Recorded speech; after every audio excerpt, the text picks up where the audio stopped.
Olá, meu nome é Aldo Lucion, eu sou professor do Departamento de Fisiologia do Instituto de Ciências Básicas da Saúde da Universidade Federal do Rio Grande do Sul. Nesta aula de hoje sobre memória, eu gostaria de analisar dois eventos eletrofisiológicos que são a potenciação de longa duração, LTP, e a depressão de longa duração, LTD. Estes fenômenos eletrofisiológicos têm sido relacionados à formação de memórias. Inicialmente eu compartilho um vídeo em que eu apresento um resumo de todo o conteúdo da aula. Posteriormente, eu analiso individualmente cada um dos pontos desta nossa aula de hoje. Então, vamos lá.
LTP e LTD, que são o tema da nossa conversa de hoje, são fenômenos eletrofisiológicos, são alterações de funcionamento de sinapses lá no sistema nervoso central. O que isso tem a ver com memória? Bom, a distância entre este fenômeno eletrofisiológico e a formação e a explicação da formação de memórias lá no nosso cérebro ainda é um pouco distante. De qualquer forma, é uma alteração de funcionamento das vias nervosas de algumas áreas lá do sistema nervoso central que podem estar relacionadas com a formação daquela marca, daquele sinal deixado pelas informações sensoriais que nós obtemos do meio ambiente. Porque essa é a pergunta, afinal, como se dá a formação desta marca, deste sinal de informações do meio ambiente no nosso sistema nervoso? A LTP e a LTD já foram, na verdade, explicações assim mais correntes e mais entusiasmadas a respeito da formação de memórias. Já não são tão entusiasmadas assim. De qualquer forma, vou começar a falar sobre a potenciação de longa duração no hipocampo, que, como nós sabemos, é uma estrutura-chave na consolidação e na formação de memórias. Então, esta figura aqui mostra o hipocampo, uma parte assim de forma esquemática, e o que nós queremos mais especificamente analisar é esta sinapse entre esse neurônio piramidal de CA1, CA1 é uma parte lá do hipocampo. Então, tem esse neurônio piramidal aqui que recebe uma projeção, que recebe uma aferência que tem origem nesse outro neurônio aqui em CA3, que é outra parte lá do hipocampo. Então, esse neurônio aqui de CA3 envia uma projeção que faz sinapse com esse neurônio de CA1. Esse neurônio de CA3, por sua vez, recebe projeções que têm origem lá numa célula granular. Esse é um tipo de neurônio que se projeta para esse neurônio em CA3. Além disso, existe uma via direta, ou seja, neurônios que vêm lá do córtex entorrinal, eles também podem fazer sinapse com este neurônio piramidal aqui em CA1 diretamente. Então, temos uma via indireta e uma via direta, mas todas elas fazem sinapses excitatórias, glutamatérgicas, com este neurônio aqui em CA1. Então, a alteração da potenciação de longa duração ocorre nesta sinapse, mais especificamente na membrana pós-sináptica deste dendrito aqui. Isso aqui é um dendrito do neurônio piramidal. Aqui está o corpo celular do neurônio piramidal e aqui está o seu axônio, que vai lá para outras partes do nosso sistema nervoso central. Mas esse aqui é um dendrito, e esse dendrito que recebe essas projeções que vêm de outras partes do encéfalo. Esta parte superior aqui da figura, ela mostra esquematicamente o registro da potenciação de longa duração. Nós temos aqui novamente aquele neurônio lá de CA3, que recebe algumas projeções, mas esse neurônio de CA3 envia um axônio que fará sinapse com um dendrito aqui do neurônio piramidal em CA1. CA1 e CA3 são partes lá do hipocampo. Então, o registro e a estimulação do fenômeno da LTP é da seguinte forma. O registro da atividade elétrica, ou seja, das despolarizações aqui do dendrito, do neurônio piramidal lá em CA1, é aqui que se faz o registro. Então, esse aqui é o eletródio, né, o eletrodo que registra os potenciais excitatórios pós-sinápticos aqui desta sinapse entre esse axônio de CA3 com o dendrito de CA1. E o que se faz aqui experimentalmente é estimular, isso aqui é um eletrodo estimulatório, que é capaz de estimular em alta frequência esse axônio que vem lá de CA3 e, portanto, ativar esta sinapse aqui com muitos potenciais de ação, ou seja, são potenciais de ação de alta frequência, que são desencadeados por essa estimulação aqui direta do dendrito deste neurônio, do axônio deste neurônio aqui de CA3. A resposta dessa estimulação de alta frequência neste axônio do neurônio piramidal de CA3 é um aumento dos potenciais, da amplitude dos potenciais excitatórios pós-sinápticos neste dendrito aqui de CA1. Então, se nós estimularmos o axônio de CA3, essa sinapse aqui vai aumentar muito a sua atividade, e este aumento em alta frequência desta sinapse entre este axônio e esse dendrito tem como consequência um aumento da amplitude do potencial excitatório pós-sináptico aqui neste dendrito. Ou seja, esta sinapse entre este axônio de CA3 e esse dendrito de CA1 fica facilitada. Há um aumento da amplitude do potencial excitatório pós-sináptico, ou seja, há uma alteração pós-sináptica, portanto, aqui no dendrito de CA1, em decorrência dessa estimulação que às vezes se chama de tetânica, né? Uma estimulação em alta frequência desse axônio.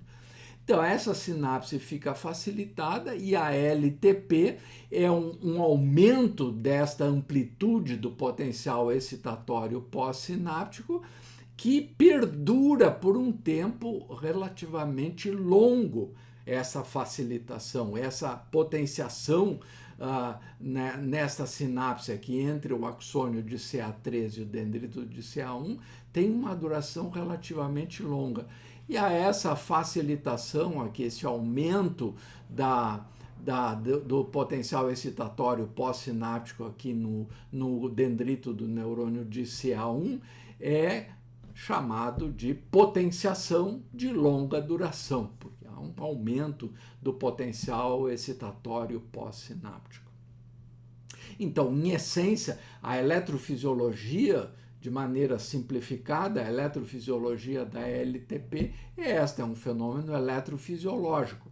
O que se pensa é que esta facilitação sináptica aqui induzindo essa potenciação de longa duração poderia estar associada aos mecanismos de formação de memória. Se nós, por uma determinada sinapse, fazemos passar muitos potenciais de ação, por exemplo, se a gente está interessado num determinado assunto, a gente lê sobre ele várias vezes, ou seja, repete aquela informação por várias vezes, e essa repetição tende a tornar aquela informação mais estável, mais permanente ali no nosso sistema nervoso. Então, a ideia foi, e continua sendo, de associar essa facilitação, essa potenciação de longa duração, com um sinal, uma memória daquela informação que é processada repetidamente ali pelo nosso sistema nervoso central, mais especificamente aqui no hipocampo. Como se sabe, é uma estrutura-chave na formação de memórias do tipo declarativas. A depressão de longa duração foi descrita em células lá no cerebelo, mais especificamente nas células de Purkinje do cerebelo. As células de Purkinje lá no cerebelo, elas recebem duas aferências. Então, aqui está a célula de Purkinje com seus dendritos, aqui estão os dendritos, ela tem uma arborização bastante grande, e essas células de Purkinje recebem duas aferências, as fibras em trepadeira, que se enrolam aqui sobre os dendritos da célula de Purkinje, e também as células granulares, que formam aqui as fibras paralelas. Então, a célula de Purkinje, o dendrito da célula de Purkinje, faz sinapse tanto com axônios da fibra em trepadeira, quanto axônios aqui das fibras paralelas. Então, esse dendrito da célula de Purkinje recebe essas duas sinapses ao mesmo tempo. Aqui, o registro da depressão de longa duração é feito na célula de Purkinje, mais especificamente no dendrito da célula de Purkinje. É registrado aqui nesse dendrito da célula de Purkinje a despolarização, ou mais especificamente o potencial excitatório pós-sináptico deste dendrito. E este fenômeno eletrofisiológico da depressão de longa duração ocorre pela aferência simultânea, ou seja, potenciais de ação simultâneos das fibras em trepadeira e das fibras granulares. Ou seja, diferente do que foi descrito lá no hipocampo, aqui no cerebelo, essas duas aferências fazem sinapses ao mesmo tempo, aqui com o dendrito da célula de Purkinje, e a ativação concomitante das duas, tanto da fibra aqui em trepadeira, quanto das fibras paralelas aqui da célula granular, quando elas disparam ao mesmo tempo, nós temos uma depressão. Quando há este pareamento pareamento aqui da fibra de Purkinje, do pareamento da fibra em trepadeira e da célula paralela, nós temos uma redução aqui, ó, no eixo vertical. Nós temos a amplitude do potencial excitatório pós-sináptico, medido em milivolts, e com o pareamento da atividade aferente dessas duas células aferentes à célula de Purkinje, nós temos uma redução do potencial excitatório pós-sináptico na membrana do dendrito da célula de Purkinje, ali que ocorre o potencial pós-sináptico, que ele reduz pela ação da ativação simultânea das fibras paralelas e das fibras em trepadeira. Deve-se dizer que ambas aferências, tanto as fibras em trepadeira quanto as fibras paralelas, elas mantêm sinapses excitatórias com a célula de Purkinje. Excitatória glutamatérgica, então isso aqui é uma sinapse glutamatérgica. E nesta situação aqui, quando há este pareamento, há esta redução da amplitude do potencial excitatório pós-sináptico no dendrito da célula de Purkinje. Portanto, esta sinapse fica menos ativa, fica menos sensível, porque há uma redução da amplitude dos potenciais excitatórios pós-sinápticos aqui na célula de Purkinje. Esta outra figura aqui é interessante porque ela mostra assim de outra maneira e mostra alguns elementos importantes para o que nós estamos analisando agora. Então, aqui novamente em cor cinza está a célula de Purkinje. Então, aqui está a fibra em trepadeira, que se enrola aqui nos dendritos da célula de Purkinje. A célula de Purkinje se caracteriza por essa arborização dendrítica aqui bem grande.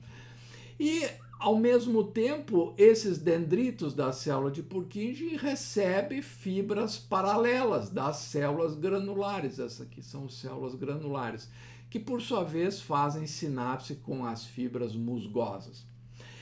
O importante é que aqui no dendrito da célula de Purkinje nós temos duas sinapses ocorrendo e sendo ativadas, são sinapses excitatórias ao mesmo tempo, mas elas têm um perfil de excitação diferente, perfil de excitação da célula de Purkinje diferente entre si. Aqui embaixo nós temos o registro da atividade elétrica aqui no dendrito da célula de Purkinje, e nós podemos ver que as fibras paralelas desencadeiam uma atividade rítmica constante nesses dendritos da célula de Purkinje. Não é uma frequência muito alta, mas há uma atividade basal das fibras paralelas excitando a célula de Purkinje, despolarizando os dendritos aqui da célula de Purkinje. Por outro lado, quando a fibra em trepadeira entra em atividade, ou seja, quando ela envia potenciais de ação aqui para os dendritos da célula de Purkinje, ela despolariza o dendrito da célula. Ela também despolariza, porque também é uma sinapse excitatória glutamatérgica, despolariza. Mas o que se vê aqui de interessante são essencialmente dois fenômenos. Um deles é que a despolarização da célula de Purkinje, induzida pela fibra em trepadeira, ela é muito pouco comum, ela ocorre em intervalos de tempo relativamente longos. O oposto ocorre com a fibra paralela. A fibra paralela apresenta esse ritmo de ativação da célula de Purkinje. A fibra em trepadeira, não. A fibra em trepadeira tem um potencial de ação e depois passa um longo período de tempo em que ela não exerce ação sobre a célula de Purkinje. O outro fenômeno interessante, eletrofisiológico, a ser destacado aqui nessa situação, é que o potencial de ação, ou melhor dizendo, a despolarização da célula de Purkinje, induzida pelo potencial de ação da fibra em trepadeira, essa despolarização da célula de Purkinje, ela é muito mais longa.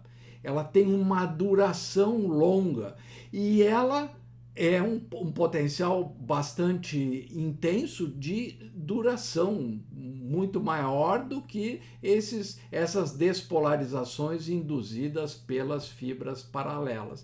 Então, há uma diferença eletrofisiológica nítida da despolarização da célula de Purkinje por inputs, por entradas da fibra paralela e da fibra em trepadeira. São muito diferentes as consequências eletrofisiológicas nessa sinapse aqui da célula de Purkinje.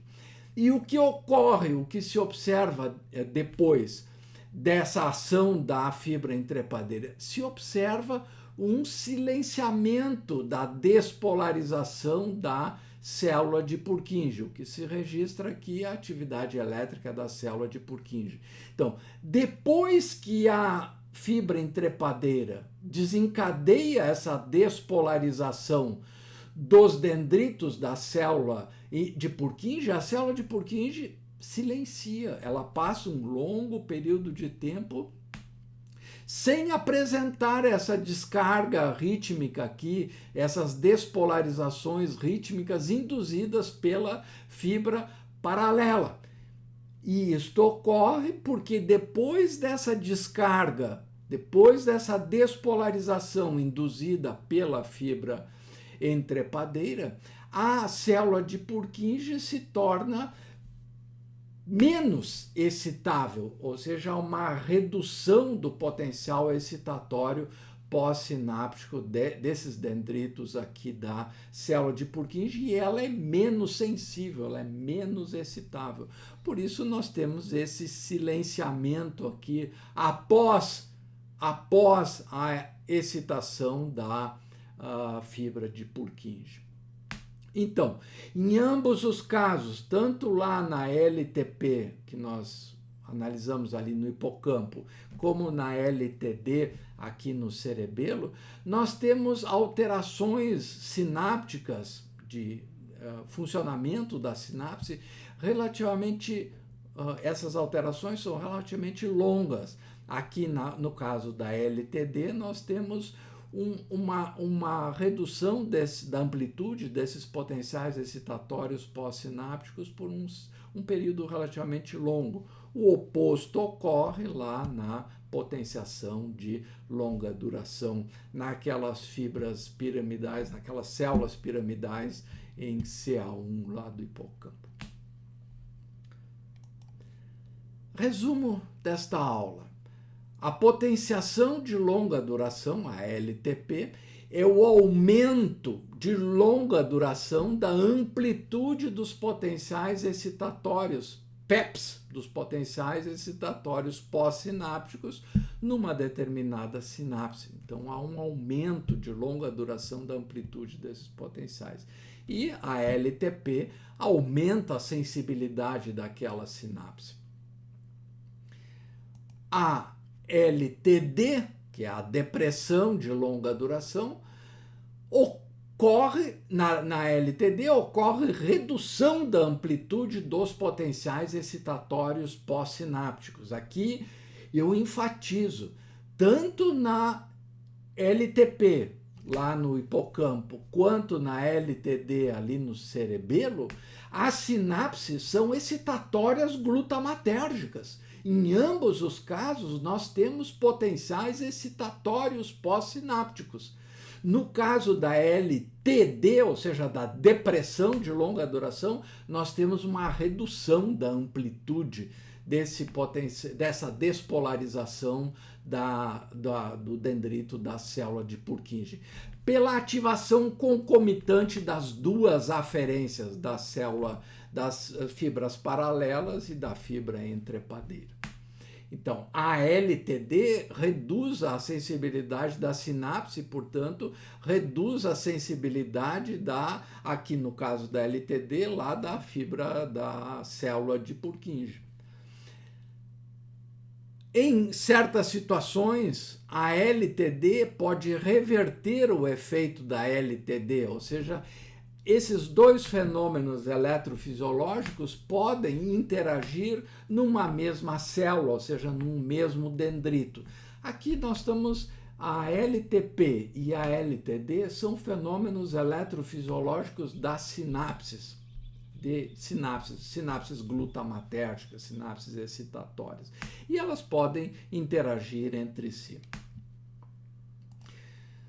A LTD na célula pós-sináptica está relacionada a estimulações, a potenciais de ação pré-sinápticos de alta frequência. Aqui eu quero conversar com vocês, afinal, então, qual é a diferença se ambas sinapses são excitatórias, glutamatérgicas, qual é, por que num caso há a LTP e no outro há a depressão de longa duração.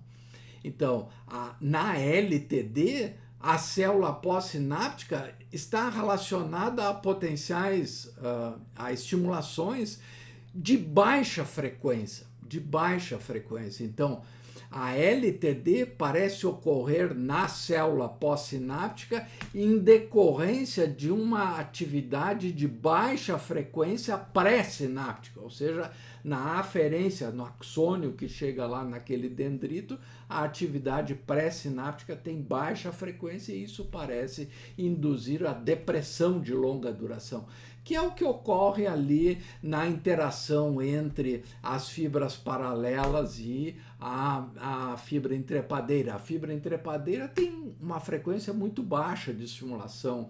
Ela despolariza a célula de Purkinje em intervalos de tempo relativamente longos.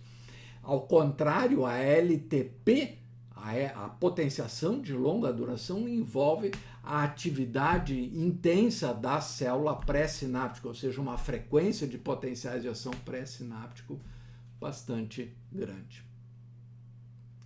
Era isso que eu gostaria de conversar com vocês hoje. Muito obrigado pela atenção.